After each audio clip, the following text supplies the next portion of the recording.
Hello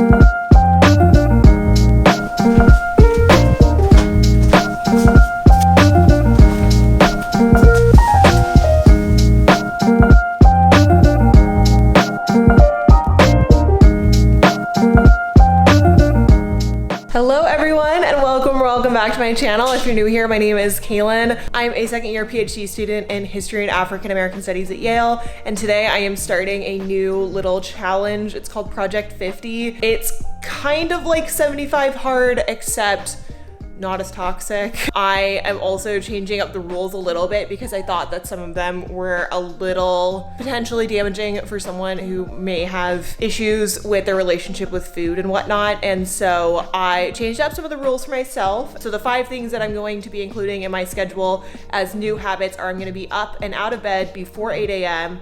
I need to move my body at least once per day. The original Project 50 says that you need to work out for an hour a day. I just don't see that as feasible. And also I have been working on my relationship with fitness, and I used to be a professional athlete, and so I'm trying to change my mindset around working out and moving my body. So my rule for Project 50 is to move my body once per day.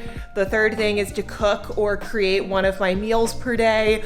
And then the fourth is to reach a 0 inbox. One of the things that was on Project 50 was to acquire a new skill. And for me, I just want to work on developing a habit of reaching a 0 inbox. I realize that my email is what gives me a serious amount of anxiety. So I'm going to be working on that throughout Project 50. And then the last one is that I'm going to be posting my progress and reflections on TikTok and Reels, as well as on the private Slack group for Accepted Society. And Project 50 also says to read 10 pages a day, but that's definitely gonna happen because I'm a PhD student and I read like 100 plus pages per day. So that's not gonna be a problem. I'm not gonna include it in my habits because that's just something that naturally comes within my schedule. And I'm using Project 50 to really develop stronger, healthier habits. So today I am up, I'm wearing my Tala set, and I'm gonna head down to the gym. I'm just gonna do a little run on the treadmill and then come back, shower, and get my day started. So I'm gonna go ahead, take you guys along for this little day in my life. Sit back and enjoy.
My desk. I'm about to get started for the day, going through my email. One of my goals for Project 50 is to have a 0 inbox by the end of the day. I actually went through my emails last night and tried to clear as many as I could. There's still quite a few starred emails that I want to get to, messages from previous clients telling me which schools they've gotten into, brand deal related stuff with Rella, as well as things from my department and events that I need to put into my calendar. So I'm gonna spend the first 25 minutes or so getting those things sorted out, and then I'm actually going to start a study with me live, and I'm gonna try to do a full day study with me. I haven't done that before. I've only done like late evening ones, and so I'm gonna see how that goes. So I'm gonna get it set up, see what I can get accomplished, and then get to work on my readings today. I'm gonna be working on Roll Jordan Roll by Eugene Genovese, which is one of the most important pieces of literature in my field of study on slavery and social dynamics within North American Southern plantations. And then I'm gonna be working on Never Caught, which is about Ona Judge, who was a slave owned by Martha and George Washington, who fled, I believe, to Philadelphia, but I'm actually actually not entirely certain. I haven't read the book yet. That's for my Black Women's History in the United States comprehensive exam readings. And then I'm also going to be reading Rethinking Rufus, which is an exploration of sexual violence enacted against enslaved men by Thomas Foster. So I have a pretty big swath of literature that I'm going to get through today, but what's nice is that they all are thematically and methodologically very different. And so when I feel like I'm getting a little bored or I am having a little trouble, especially with the Genovese, I expect that I'm gonna have a bit of a struggle getting through that one. Then I can kind of switch it up and then move on to other categories that I find slightly more gripping, I suppose is the better phrase to use. They're all really difficult subjects to grapple with, but I personally find sexuality and studies of gender, race, and sexuality in the early period of colonial North America to be very fascinating. And there's not a particular reason why. I just find myself drawn to those readings and am more interested and more focused when I'm involved in those readings than when I am reading, for example, anthropological studies of religious practice, for example, in North America during the colonial period. So that's what I'm going to be diving into today. I'm going to take you along for the ride, and let's go ahead and get started. Unlike in other vlogs where I normally would just let you watch these clips of me working on my readings for the day, I thought I'd actually talk a little bit about what I was working on. As I said in the previous clip, most of my days are spent studying for comprehensive exams. I have 3 different reading lists that I'm currently working on. My major field is in Atlantic World Slavery. My second field, my minor field, is in Early Modern English Empire. And then my third field is Black Women's History of the United States. There's quite a lot of overlap in my readings at the moment because I meet with my committee members every 2 weeks or so to discuss the readings, and majority of those on my list are really focused on slavery, gender, and the law. While all history PhD students in the United States, as well as in my program here at Yale, have to take comprehensive exams, everybody's list looks a little bit different.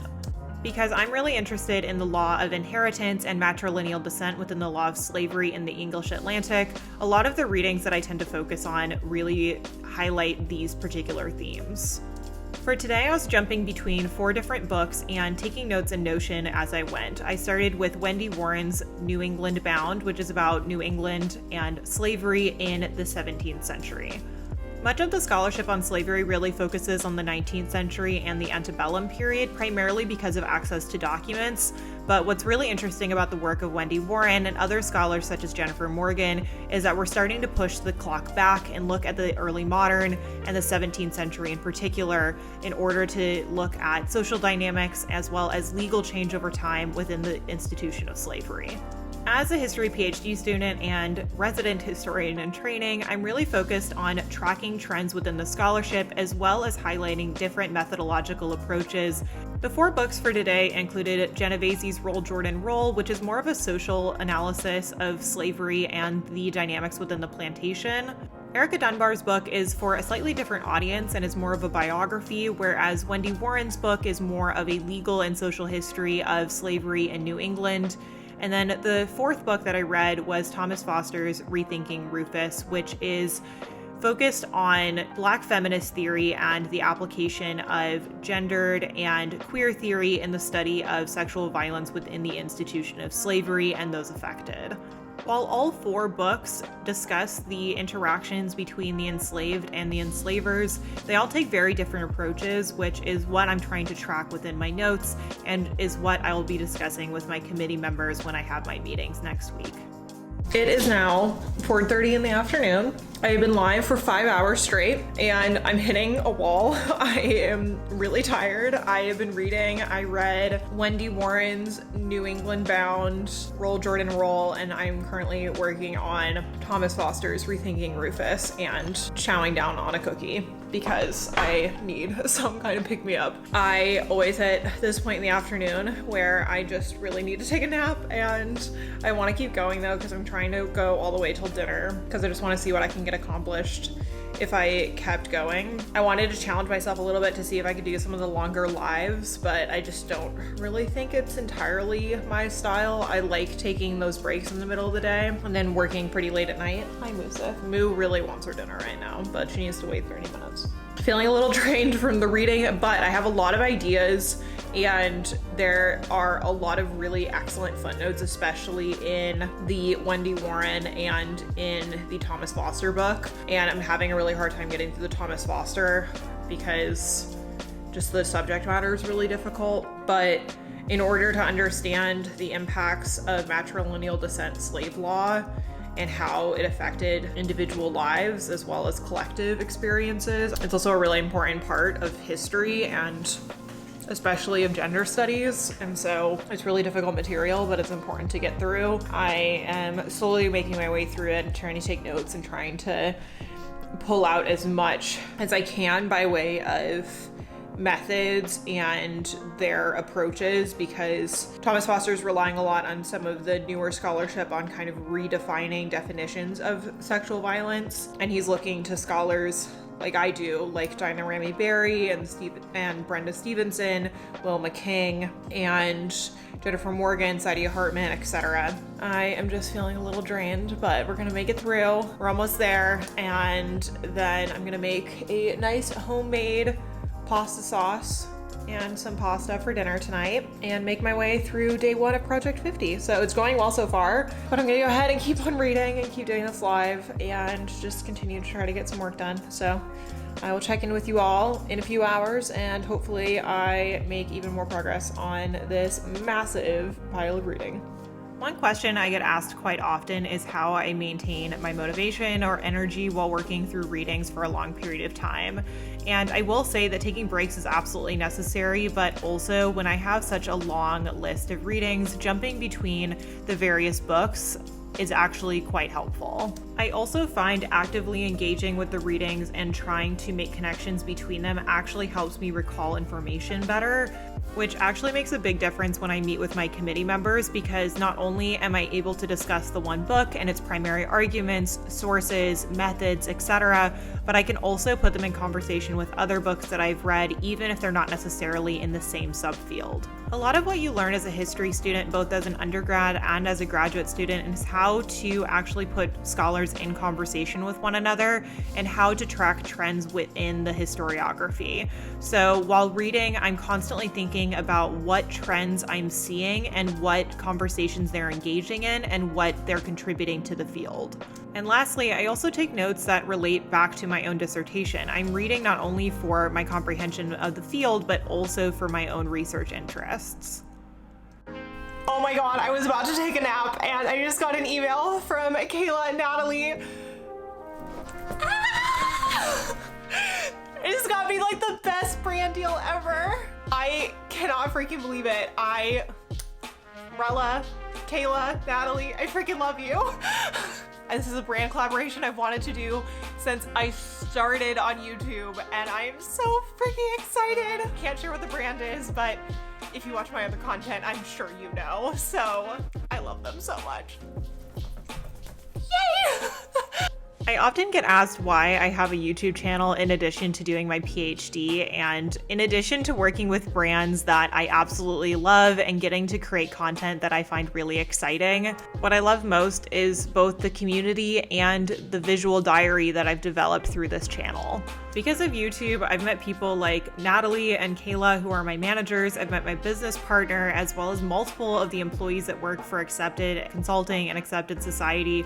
And it's also a place where I get to share my day-to-day life, both the highs and the lows, as well as get to set goals and watch them happening in real time.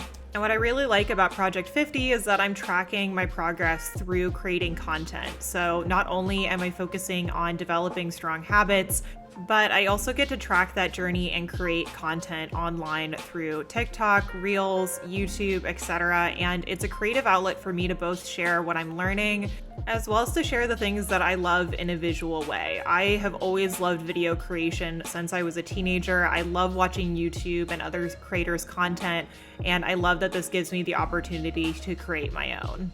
Aesthetic and creative content gives me something to look back on because I return to my content all the time in order to relive those nostalgic memories that I have from college or my time during my master's at Oxford. And I want to be able to relive this time in my PhD and remember what it was like to live in New Haven. I'm sure we can all think to different chapters within our lives, whether it was your childhood or the time that you spent in college. But what's really cool about having a YouTube channel, as well as engaging in challenges such as this on TikTok and just creating content in general, is that I have something to look back on that visually shows me what my life was like back at that time, and so that way I can relive it. Say hello to the vlog. Hello. What do you think, Musif? Are you gonna do my reading for me? Musif, did the phone scare you? Did it come try to attack you? What episode of Down Abbey are you on? Season 4, episode 3 or something. I haven't watched it in 2 days. Because I'm trying to be productive. I'm trying to be a good PhD student. Oh, this dog. You have to read Eugene Genovese. No, that's a last name. He sounds like an old dude. The book was published in 1972. I love you so god dang much. She's like, I know. She's like, don't you dare. Okay, down to your bed.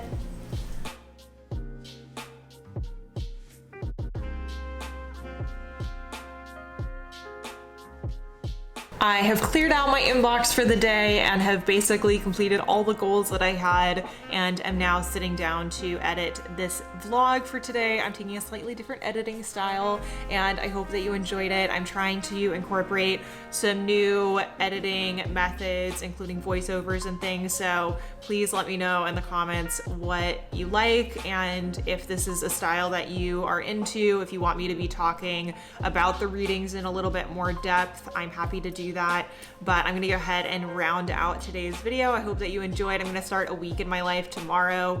I also am filming on my nicer camera, so I don't know if you actually could tell, but the quality hopefully was a lot better than in my other videos, so please let me know if you noticed. I hope you enjoyed this one. Please give it a thumbs up if you did. Hit that subscribe button if you are yet to subscribe, and I will see you all in the next video. Bye everyone.